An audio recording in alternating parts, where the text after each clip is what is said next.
Hey, what's happening is Noble Credit. I've been meaning to take investing seriously for a long time now. It wasn't until my last video that one of my subscribers actually set me straight. He put a comment in the comment section and basically said, Noble Credit, all the attention to detail that you give to credit cards, I'm gonna need you to take that attention to detail and translate it over into understanding the basics of investing in stocks. So that's what I did. So that subscriber's name is Jesus Obregon, or Jesus Obregon. I'm sorry if I'm butchering your name, man. He's been rocking with me since like the beginning.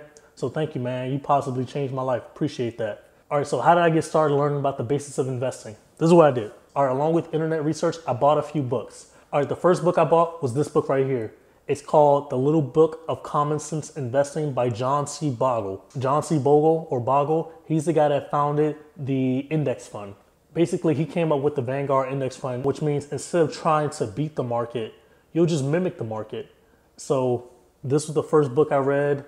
I was about halfway through this book before I decided, man, he's throwing some terms at me. He's throwing some terms at me that I really should probably be looking up. So I also bought this book. I bought these at the same time. I knew I would need them both. This book is A Beginner's Guide to the Stock Market by Matthew R. Kratter, or Kratter, whichever one it is, man. I know this guy actually has his own YouTube channel. I've checked it out. Nice information on it.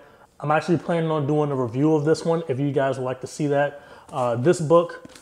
This book doesn't really need a review. It's so popular. It's the 10th edition of a very famous book. This is a very famous dude in the world of investing. But I mean, I could do a review on it. If you'd like to see that, make sure you put it in the comment section just so you can make an informed decision on whether or not you want to buy it. If you look through the book, you can see all types of annotations in it. This is typically how I read my books. And then after I'm finished reading them, I'm going to go back through this book because I just finished it yesterday. I'm going to go back through it and make sure I tab it out.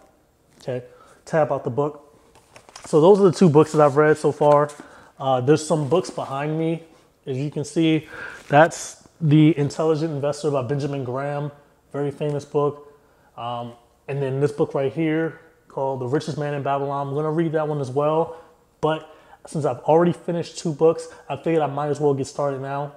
So I got started yesterday with investing in index funds. Now, I did not just only read the books. I read the books to gain a basic understanding of everything that I was getting into. What I also did was I heavily researched on the internet as I was investing, as I was setting up my portfolio. I had to. You kind of have to. You kind of have to do both. If you're not much of a reader, internet research is going to do you some good. I can't say for sure if you absolutely positively have to read these books in order to understand the basics of stocks. You can obviously do it with some YouTube videos, a few articles, but I do think it's important that they nail down some very foundational things that I'm going to keep with me for the rest of my life in these books. And yeah, so that's the benefit of reading. I'm actually not a reader at all. I mean, I'm a reader now, but I wasn't a reader at all until about 3 weeks ago when I started buying all these books. So yeah, supplement your reading of these books with internet research. And this is pretty key. You'll understand when you actually start, when you actually open up your brokerage account, if you haven't already done so, and you start actually trying to invest. Another reason I ended up reading these books is because I think it's important to choose your mentors in this wisely. So my mentor, the guy that I'm most looking up to when it comes to stocks and investing, is going to be John C. Bogle, or Bogle. If I'm butchering his name, don't be too hard on me in the comment section. But this is the guy that created the index fund. The index fund to me is the most common sense way to invest your money. And I'm not just getting that from the title of the book, Common Sense Investing.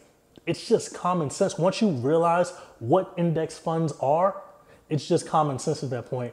And then I really don't need to venture too far out into other territory other than what I'm creating my portfolio around, such as these mutual funds, both domestic and international, these bonds. I'm not venturing too far off the main point of indexing. So in building my portfolio, I had to decide how much of John C. Bogle's rules of thumb that I was going to follow. Right now, it's not set in stone yet, but I'm obviously doing more research, understanding more about it. I should be able to have a pretty good idea of how I want to set up my portfolio. And this is all aside from what I contribute to my TSP. So what type of funds did I go with?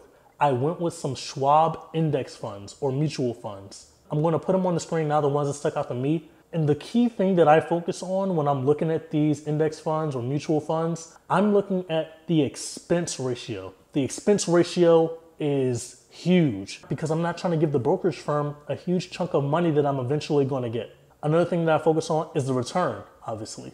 Obviously, I want the highest possible return, but I'm also focused on the risk as well. If you are new to investing in the stock market or you're an active duty service member like myself, the only piece of advice that I think that you should keep from what I'm saying is index funds. It's the most common sense way to invest, and it's really not arguable. So do your research on that and let me know how your indexing is going. Again, expense ratio and then return. Those are the main things that I focus on when I'm looking at an index fund. I recommend subscribing to the channel so you don't lose me in the sea of other YouTubers. It doesn't cost you anything and you would be joining the gang. Noble gang, that is. We're almost at 500 subscribers. So along with credit card videos, I'm also going to be doing some investment videos. I don't think it's too far out of the range of the channel, especially how I got into investing. I used the points I earned on my Charles Schwab Platinum card. I transferred my points from my Charles Schwab Platinum card over to my Charles Schwab brokerage account, and that's how I kickstarted my investment. So in the words of Charles Schwab himself, when a man has put a limit on what he will do, he has put a limit on what he can do. It's Noble Credit. We out. Fuck.